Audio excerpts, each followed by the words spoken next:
Hey, it's Jim. Next step on the 056 is going to be paint. I actually got one coat on right now, and we'll just run through some of the things that I suggest you think about. Okay.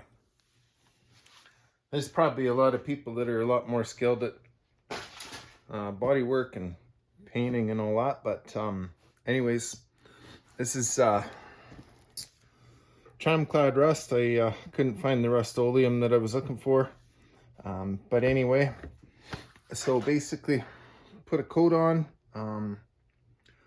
let it set up, so brushed it.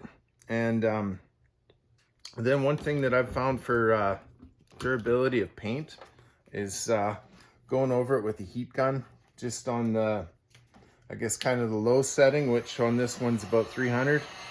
And you know, go over it a few times. Basically, you'll actually smell the VOCs, the paint fumes coming off it again, even though this is sat for about a day and a half.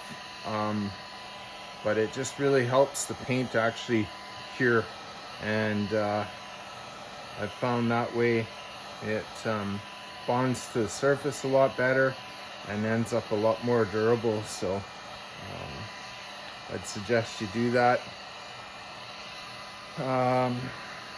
Yeah, so I just went over a lot of this.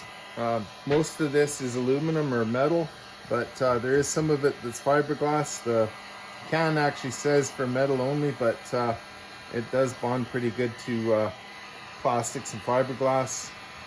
If you're going to heat this stuff, just be gentle with it so you don't end up warping it or anything, damaging it. So yeah, so go through this again, and then probably give her a couple more coats, and again I'll be letting it dry for about 24 hours between coats, and giving her some heat after, letting it cure again for a couple hours after I heat it before I throw another coat of paint on, just to ensure we get all the mileage out of it that we can.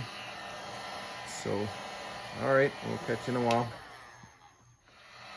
I guess a couple other things while I'm still on the subject.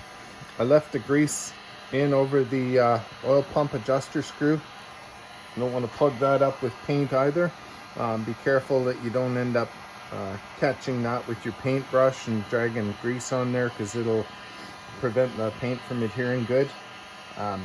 Make sure that you take your fuel and oil caps off when you're heating any of these tanks, so you don't unnecessarily put a bunch of pressure against the tank vents. And yeah, when we're heating this, we're kind of doing a budget powder coating type thing there to it, so it does definitely help it adhere way better than just throwing the paint on and throwing another coat on. So okay, we'll catch you in a while.